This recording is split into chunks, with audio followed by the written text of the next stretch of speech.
Oke, halo semuanya. Perkenalkan kami dari kelompok 18. Di sini kami akan menjelaskan program kode dari proyek yang telah kami buat. Proyek kami bernama Manajemen Kos-Kosan. Oke, langsung saja dimulai. Yang pertama, kita ada 3 library, yang dimana yang pertama adalah CSV, yang dimana itu digunakan untuk membaca dan menyimpan data ke file CSV, karena kita tuh menggunakan file .csv di sini. Oke, selanjutnya ada tablet. Tablet ini tuh digunain untuk output yang akan tampil di program itu agar berbentuk tabel gitu, agar terlihat rapih dan nyaman bagi pengguna.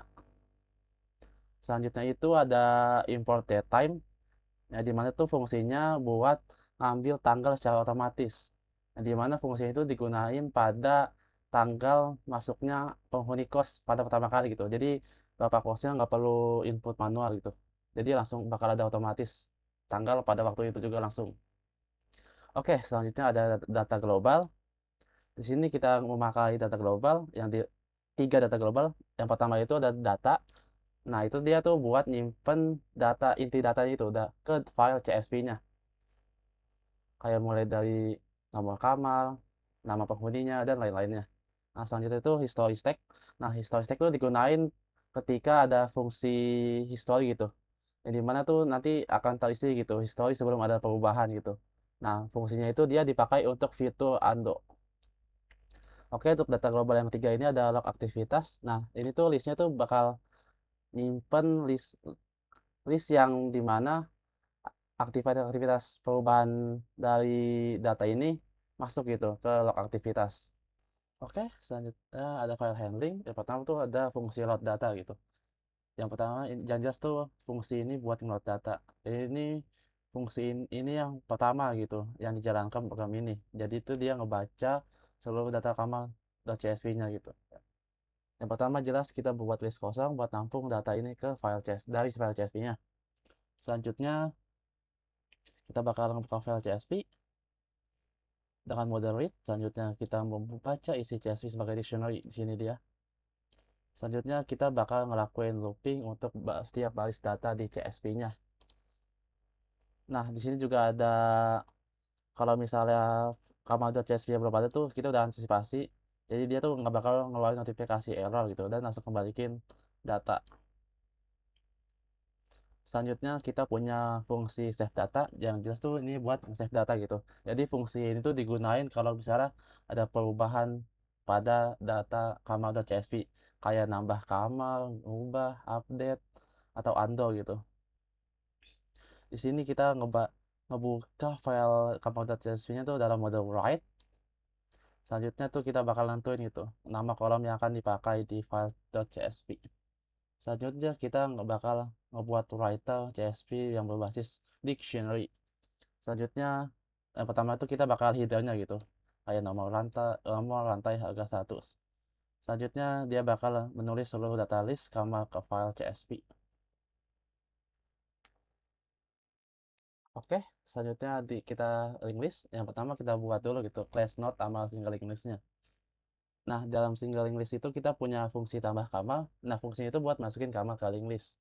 Nah, metodenya itu buat mastiin node-nya itu node yang barunya itu ditempatin bagian akhir gitu. Sehingga urutan data itu tetap terjaga gitu. Misalnya kalau nambah kamar nggak mungkin tiba-tiba ada di tengah-tengah gitu.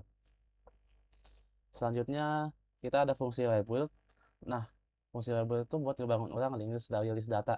Nah, kan kita ngebaca file CSV itu dalam bentuk list gitu. Nah, sedangkan proses pencarian, penghapusan, pengurutan, nah itu tuh kita gunainnya kan link list. Jadi itu fungsi label itu biar kedua struktur data itu selalu sinkron gitu saat mengubah-ubah data gitu. Oke, selanjutnya ada fungsi tulis. Nah, fungsi ini tuh buat ngubah link list ke list biasa gitu. Nah, di mana dibuat untuk ngubah string list jadi list Python. Nah, itu tuh diperluin karena sistem itu nggak bisa langsung gitu nyimpan link list. Jadi, data itu harus dikonversi dulu itu dengan fungsi ini sebelum kita simpan gitu. Nah, ini tuh buat selanjutnya itu ada fungsi hapus node by nomor. Nah, itu tuh buat program buat hapus data tuh berdasarkan nomor kamar gitu. Jadi itu dia biar apa namanya node-nya itu langsung dilepas gitu di link listnya ini. Selanjutnya itu ada fungsi urutan kamar. Nah, fungsi buat mengurutan kamar tuh kita pakai bubble sort gitu. Jadi itu fungsi yang jelas tuh fungsi ini tuh buat biar rapi-rapi aja gitu file datanya gitu. Kalau misalnya Bapak kosnya mau diurutin gitu data filenya biar lebih mudah dibaca juga. Oke, selanjutnya kita ada fitur search dan history. Yang dimana kita ada fungsi cari kamar. Jadi itu si bapaknya itu bakal nginput masukkan nomor atau nama penghuni yang ingin dicari. Itu kita lawain gitu biar mempermudah atau antisipasi gitu. Kalau misalnya bapaknya ada nulis salah kapital gitu. Selanjutnya kita itu inputan bapaknya ini bakal dicek apakah ada di data atau enggak. Nah, kita juga terus disamain bakal dilawain itu nama penghuninya biar sama gitu. Misalnya ada Rangga di data itu errornya gede gitu. Bapaknya inputnya Rangga tapi kecil semua. Tetap sama gitu nanti di hasilnya. Kalau misalnya nggak ada, dia itu bakal nampilin data kamu tidak ada gitu. Kalau misalnya ada, dia bakal nampilin ini. Kita juga gunain tabulet gitu biar data itu lebih rapih. Selanjutnya ada fungsi lihat history yang dimana itu kita itu gunain data global history stack gitu buat ngejalanin fungsi lihat history ini. Kita juga antisipasi kalau misalnya nggak ada aktivitas, kita bakal nampilin belum ada riwayat aktivitas. Oke, selanjutnya. Nah, di sini kami membuat fitur tambah kamar yang berguna untuk menambahkan data kamar bagi Bapak kos jika ingin menambahkan data kamar. Yang pertama-tama, di sini program akan meminta input nomor kamar, kemudian dilakukannya validasi nomor kamar menggunakan transversal link list. Setelah itu, program meminta input data kamar. Jika status kosong, maka penghuni dan tagihan otomatis dikosongkan. Data kemudian disimpan ke dictionary, lalu disimpan ke stub untuk fitur undo. Kemudian disimpan ke CSV dan link list.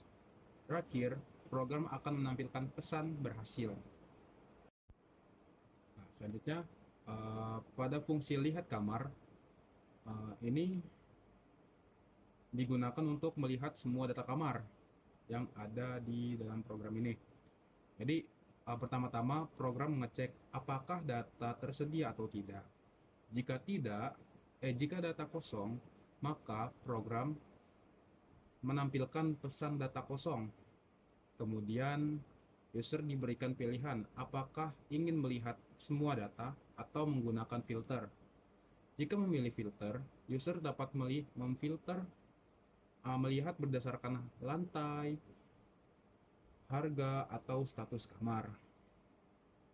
Setelah data ditemukan, hasilnya ditampilkan dalam bentuk tabel menggunakan library tabulet agar lebih mudah terbaca. Oke, selanjutnya yaitu fungsi update kamar. Deklarasi data sebagai global, lalu minta input nomor kamar yang mau diupdate oleh user. Di sini untuk telusuri link list dari head, cek satu-satu sampai nomornya cocok. Sebelum diubah, simpan dulu kondisi data sekarang ke variable history stack buat keperluan undo. Tampilkan menu pilihan field yang mau diupdate, lalu simpan pilihannya. Lalu ada beberapa pilihan, yaitu yang pertama update status dan penghuni. Kalau statusnya kosong, penghuni dan tanggal mulai otomatis dikosongkan. Kalau terisi, minta nama penghuni baru dan tanggal mulai diisi otomatis dari datetime. Lalu pilihan 2, yaitu update tagihan. Ada validasi loop, lalu ada input yang harus angka. Lalu pilihan 3, sama kayak tagihan, tapi buat update harga. Validasinya juga identik. Kalau pilihan tidak valid, update dibatalkan dan data yang tadi disimpan ke stack langsung dikeluarkan lagi supaya riwayat undo tidak kotor. Kalau update berhasil, link list dikonversi balik ke list global, lalu disimpan ke CSV. Kalau nomor tidak ditemukan sampai link list habis, cetak pesan tidak ditemukan. Selanjutnya yaitu fungsi hapus kamar. Di awal sama seperti fungsi update kamar, yaitu deklarasi data sebagai global, lalu minta input nomor kamar yang mau dihapus dari user. Sebelum dihapus, simpan dulu kondisi data yang sekarang ke history_stack buat keperluan undo. Di sini berfungsi untuk menjalankan penghapusan langsung di linked list menggunakan metode hapus node by nomor. Hasilnya true kalau ketemu dan false kalau tidak ketemu. Lalu kalau penghapusan berhasil, dicatat ke log aktivitas. Lalu sinkron ke linked list, balik lagi ke list global, lalu simpan ke CSV. Dan kalau nomor tidak ditemukan, data yang tadi diamankan ke stack langsung dikeluarkan lagi biar riwayat undo tidak kotor. Lalu cetak pesan tidak ditemukan. Lalu selanjutnya yaitu fungsi undo, di mana fungsi ini dimulai dengan mendeklarasikan data sebagai variabel global. Tujuannya agar perubahan yang terjadi di dalam fungsi ini bisa langsung mempengaruhi data utama program. Sebelum melakukan apapun, program mengecek dulu apakah history stack berisi data atau tidak. Karena kalau stacknya kosong, tidak ada data yang bisa di-undo, jadi tidak perlu lanjut ke proses berikutnya. Lalu ini adalah bagian inti dari fitur undo, yaitu pop, mengambil dan mengeluarkan elemen paling atas dari stack, yaitu kondisi data sebelum perubahan terjadi. Data hasil pop ini langsung menggantikan variabel global data, sehingga secara logika, program ini sudah kembali ke sebelumnya. Setelah data dikembalikan, ada 3 hal yang dilakukan. Pertama, aksi undo dicatat ke log aktivitas sebagai riwayat. Kedua, data yang sudah dikembalikan disimpan ke file CSV lewat save data. Ketiga, linked list dibangun ulang dari awal menggunakan rebuild berdasarkan data yang baru di pop tadi. Lalu, kalau history stack dalam kondisi kosong, berarti belum ada satupun perubahan data yang pernah dilakukan sejak program berjalan, atau semua riwayat sudah habis di-undo. Program langsung mencetak pesan bahwa tidak ada riwayat yang bisa dibatalkan. Lalu, pada fungsi menu, program pertama membaca data dari CSV menggunakan load data.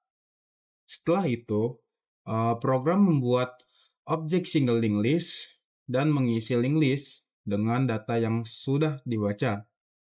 Kemudian, program masuk ke perulangan while true agar menu terus muncul selama user belum memilih keluar. User memilih menu dengan input angka, setiap angka akan diarahkan ke fungsi tertentu menggunakan percabangan if-else. Misalnya menu 1 untuk tambah kamar, menu 2 untuk lihat kamar, dan seterusnya. Jika user memilih 0, maka program menampilkan pesan selesai dan keluar dari perulangan menggunakan break. Sekian, terima kasih.